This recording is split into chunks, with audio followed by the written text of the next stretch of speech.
Channel में आपका स्वागत है। आज आपके लिए लेकर आए हैं प्रसिद्ध लोक कथा जो हमारे विश्वविद्यालय के पाठ्यक्रम में शामिल है। बीए पार्ट प्रथम वर्ष के विद्यार्थियों के लिए 15 पद शामिल हैं। ढोला मारूरा दूहा, इनकी पद्य व्याख्या आज हम करेंगे। ढोला मारूरा दूहा प्रसिद्ध जैन कवि कल्लोल कुशल्लाभ द्वारा संकलित है और उसका संपादन नरोत्तम दास स्वामी ने किया है। इसके 15 पद हमारे पाठ्यक्रम में शामिल हैं। उनकी व्याख्या हम नमूनार्थ आपको बताएंगे। पहला पद है, ताढ़ी जय साहिब मिलिए यूं दाख विया जाए, जोबन कमल विकासी भमर न बसई आए। प्रसंग के रूप में हम कहेंगे, प्रस्तुत पद्यावतरण जैन कवि कल्लोल द्वारा संकलित तथा नरोत्तम दास स्वामी द्वारा संपादित ढोला मारूरा दूहा पुस्तक से संकलित है, उद्धृत है। इस काव्य में ढोला और मारवणी के प्रेम के विरह पक्ष को दिखाया है। श्रृंगार की सीमाएं यहाँ अतिक्रमण सी प्रतीत होती हैं। साथ ही प्रेम के उज्जवल रूप का चित्रण है। ये सारांश रूप है, इसमें और भी कुछ लिखा जा सकता है। व्याख्या के रूप में हम कुछ सारांश आपको नमूना के तौर पर बताने की कोशिश करेंगे। प्रस्तुत पद्यावतरण में मारवणी का संदेश राहगीर, पथिक तथा गायक के नाम है। राजस्थान में दाढ़ी वे लोक गायक हैं जो लोक की विपदाओं को अपने गायन से हरते हैं। यहाँ इसके पथिक और गायक दोनों अर्थ हो सकते हैं। दाढ़ी के कवि कहते हैं कि मारवणी उस पथिक के माध्यम से ढोला के पास संदेश पहुंचाने का प्रयास करती है। वह कहती है कि मेरे प्रियतम को कहना कि यौवन रूपी कमल विकसित हो रहा है और भ्रमर रूपी ढोला नहीं आया। यहाँ कमल तथा भ्रमर के माध्यम से कवि ने ढोला और मारवणी के प्रेम और उनकी विरह अवस्था को दिखाया है। विशेष रूप में हम लिखेंगे, भाषा की बात करें तो यहाँ राजस्थानी भाषा है। अलंकार की बात करें तो यहाँ जोबन कमल में रूपक अलंकार है तथा अंत्यानुप्रास अलंकार की प्रयुक्ति है। रस की बात करें तो श्रृंगार का वियोग पक्ष यहाँ पर है। रीति की बात करें तो वैदर्भी रीति का प्रयोग है। काव्य गुण की बात करें तो माधुर्य काव्य गुण का प्रयोग हुआ है। छंद की बात करें तो दोहा छंद का प्रयोग हुआ है, जहाँ 13-11 पर यति होती है और वर्ण मैत्री है और तुकांत पदावली है। ये विशेष रूप में हम लिखें। दूसरा पद जो ऊपर से तो वही है, नीचे वाली लाइन है, जोबन चापहु मऊरियु कलीन चुट्टई आय। अर्थात कवि कहते हैं, मारवणी कहती है कि राहगीर से, पथिक से, कि यौवन रूपी चंपा है वो मुकुलित हो गई। मौरियु का मतलब मुकुलित हो गई, खिल गई। और आप माली रूपी आप यानी कि ढोला इसका चयन करने के लिए, चुनने के लिए आए नहीं। अर्थात ढोला से कहती है कि आप इसका वर्णन कीजिए, इसका चयन कीजिए। भाषा, रस, रीति, काव्यगुण, छंद वही है। अलंकार इसमें रूपक, अनुप्रास तथा दृष्टांत है।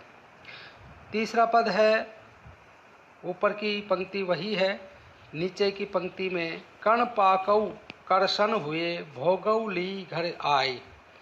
मारवणी कहती है कि हे राहगीर गायक, मेरा यह संदेशा लेकर मेरे ढोला को देना। उनको कहना कि कण पक गए, अर्थात अनाज के दाने पक गए। करसन हो गई यानी कि मतलब खेती पूरी तरह से पक गई। अब इसकी कटाई के लिए आपको आना है, अर्थात अब मैं पूर्ण यौवन को प्राप्त हूँ। हे स्वामी, आप घर आइए और इसका भोग कीजिए। विशेष में भाषा, रस, रीति, काव्यगुण, छंद वही है। अलंकार की बात करें तो अनुप्रास तथा न्योक्ति का पुट है। चौथा पद है, ऊपर का पद, ऊपर की जो लाइन है, पंक्ति है वही है। नीचे वाली पंक्ति है, जोबन फटी तलावड़ी पालिन बंधहु काय। प्रसंग की बात करें तो पूर्ववत रहेगा जो पहले हमने बताया है। व्याख्या में हम देखेंगे कि मारवणी कहती है कि मेरा यौवन उस तालाब की भांति है जिसकी मेड़ पाल पाल बोलते हैं, चारों तरफ जो घेरे के रूप में उसको पानी को रोकने की जो दीवार होती है उसको राजस्थानी में, तो उस दीवार में से पानी की आवक इतनी अधिक हो गई कि वो पाल है वो टूटने को है। क्या इसकी पाल दीवार को आप आकर नहीं बांधेंगे? अर्थात मारवणी का यौवन परिपक्व स्थिति में है और विरह अपने चरम पर है। वह अनेक उदाहरणों से ढोला को संदेश पहुंचा रही है। विशेष या टिप्पणी के रूप में यहाँ पर भाषा, रस, रीति, काव्यगुण, छंद वही हैं। अलंकार में यहाँ अनुप्रास तथा न्योक्ति का पुट है। और विशेष बात यह भी है कि कवि ने मारवणी के माध्यम से लोक जीवन के विविध पक्ष, गतिविधियाँ, स्थान, साधनों से कविता को सुंदर अभिव्यक्ति दी है। यानी जो पाल और ये तालाब का उदाहरण देकर यहाँ लोक जीवन की अभिव्यक्ति बहुत ही सुंदर है। अगला पद है, पंथी एक संदेश लग ढोले पहचाए, विरह महादव जागेऊ अग्नि बुझाई आए। प्रसंग यहाँ पूर्वत रहेगा। व्याख्या यहाँ है, मारवणी कहती है कि विरह रूपी महाअग्नि यानी दावानल जागृत है। इसे बुझाने तथा शांत करने के लिए जल की आवश्यकता जरूरत है। जैसे जल आग को बुझा देता है, वैसे ही आप मेरे लिए जल हैं। अतः शीघ्र ही जल की भांति उपस्थित होकर मेरी कामाग्नि को शांत कीजिए। विशेष रूप में यहाँ भाषा, रस, रीति वही, दोहा वही है। अलंकार में यहाँ रूपक, अनुप्रास तथा अतिशयोक्ति की प्रयुक्ति हुई है। अगला पद है, पही भमंता जय मिली तऊ प्री आखे भाई, जोबन बंधई तोड़ई बंधन घातऊ आय। प्रसंग यहाँ पूर्ववत रहेगा। व्याख्या में यहाँ है, मारवणी कहती है कि हे पथिक, मेरा प्रियतम कहीं भ्रमण करते हुए आपको मिल जाए या दिखलाई पड़े तो उन्हें कहिए कि मारवणी का यौवन सब बंधनों को तोड़ रहा है, उस पर बंधन लगाइए। बंधन तोड़ने का मतलब है सामाजिक मर्यादाओं का पालन करने में असमर्थ। यहाँ विशेष रूप में भाषा, रस आदि वही हैं। अलंकार, अनुप्रास तथा अतिशयोक्ति है। और यौवन बंधन तोड़ने का मतलब है सभी सामाजिक लोक मर्यादाओं को भूलना। अगला पद दोहा है, पंथी एक संदेशऊ लग ढोले पहचाए, निक्सी वेणी सांपनी स्वात न बरसऊ आय। प्रसंग पूर्ववत रहेगा, जो हम पहले बताते रहे हैं। व्याख्या में यहाँ पर हम कहेंगे कि कवि कहते हैं कि मारवणी पथिक को यह संदेश देती हुई कहती है कि हे पथिक, आप ढोला को जाकर कहिए कि मेरे बालों की वेणी, चोटी जिसको कहते हैं, आ गई है। अर्थात चोटी बड़ी हो जाने का मतलब है यौवन को प्राप्त होना। यह वेणी प्रियतमों को आकृष्ट करने का मुख्य साधन है। स्वात का अर्थ है स्वाति नक्षत्र। मारवणी यहाँ वेणी को सर्पणी भी कहा है। जब स्वाति नक्षत्र लगा हो और उस समय बारिश की बूंद सर्पणी के मुख में गिरेगी तो वह जहर विष बन जाएगी। यहाँ कवि मारवणी के माध्यम से उस स्थिति को दिखाना चाहते हैं कि यह मेरे पूर्ण यौवन का समय है और आप स्वाति की तरह से आप आकर मुझे दर्शन दें। भाषा, रस, छंद आदि वही हैं। अलंकार में अनुप्रास, दृष्टांत तथा मानवीकरण है।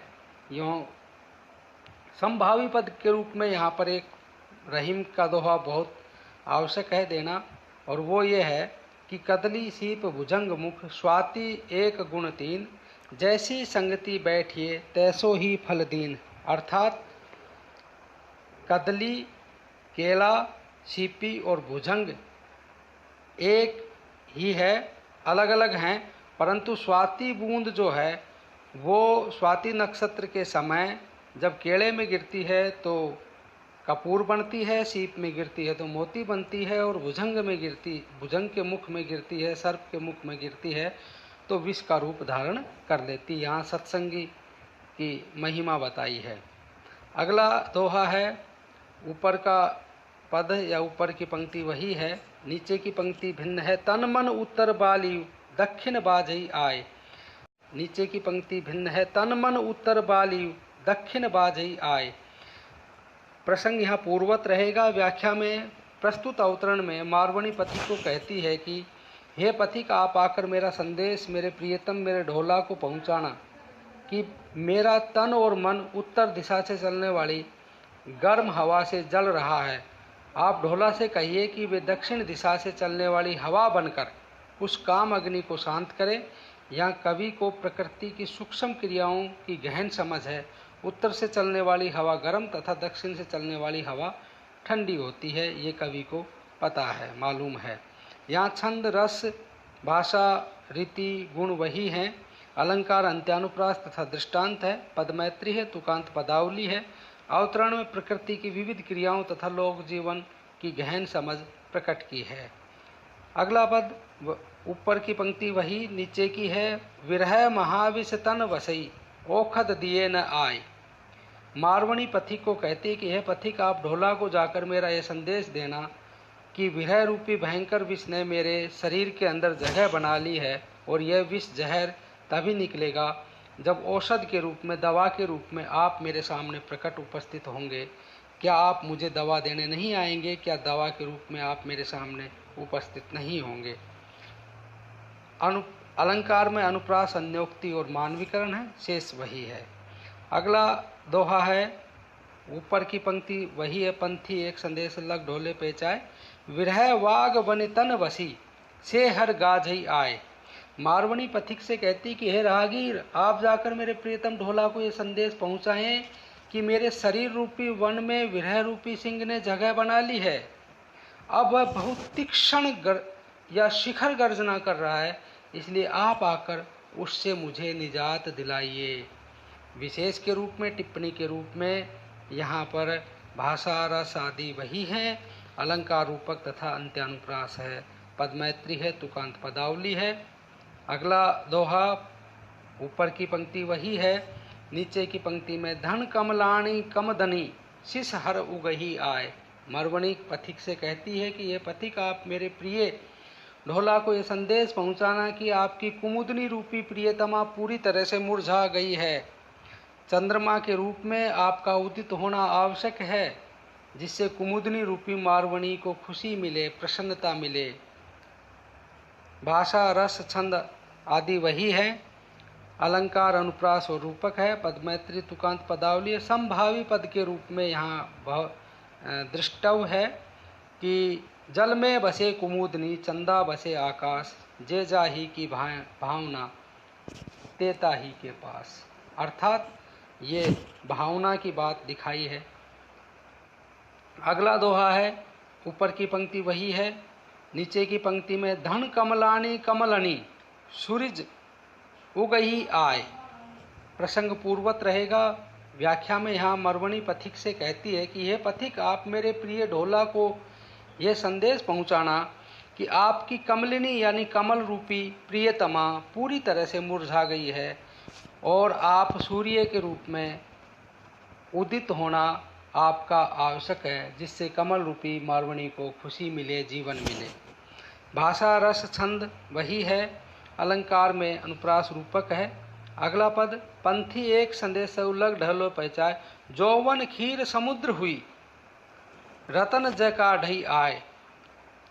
प्रस्तुत अवतरण में कवि मारवणी के माध्यम से कहते हैं कि हे पथिक, संदेश वाहक, आप ढोला से जाकर कहना कि मेरा यौवन क्षीर सागर की तरह बना हुआ है। आप उसका मंथन करके उसमें से रत्नों की प्राप्ति क्या नहीं करेंगे? समुद्र मंथन के माध्यम से यहाँ कवि ने बहुत ही सुंदर अभिव्यक्ति यौवन की दी है। भाषा, रस, छंद वही है, काव्य गुण रीति वही है। अलंकार में यहाँ अनुप्रास रूपक और उदाहरण है। यहाँ क्षीर सागर का उदाहरण देकर कवि ने प्राचीन मिथकीय प्रस्तुति दी है। समुद्र मंथन का सुंदर उदाहरण है। यहाँ काम वृत्ति का भी बहुत ही मर्यादित रूप कवि ने प्रस्तुत किया है। अगला दोहा है, पद्य है, पंथी एक संदेश लग ढल पहचाए, जंगा केलनी फली गई, स्वात जू बरसई आय। मारवणी कहती कि यह पथिक, ढोला को जाकर कहना कि मेरी कदली रूपी जंगा पुष्ट हो गई, आप स्वाति नक्षत्र की बूंद बनकर कब बरसेंगे, जिससे कपूर की प्राप्ति हो सके, अर्थात विरह भावना समाप्त हो सके। यहाँ पर भाषा, रस, छंद वही रहेंगे। अलंकार में अनुप्रास, रूपक और उदाहरण है। संभावी पद्य के रूप में हमने पहले भी इसका उपयोग किया है कि कदली सीप भुजंग मुख, स्वाति एक गुण तीन, जैसी संगति बैठिए तैसो ही फल दीन। अर्थात यहाँ पर कदली में, केला में यदि स्वाति नक्षत्र लगा हुआ हो और उसकी बूंद, बारिश की बूंद गिरती है तो वो कपूर का रूप धारण करती है। अंतिम और अगला दोहा पद्य है कि पंथी एक संदेश अड़ऊ, लग ढोले पहचाए, सावज संबल तोड़ सई, बैसास नई न जाए। प्रसंग यहाँ पूर्ववत रहेगा।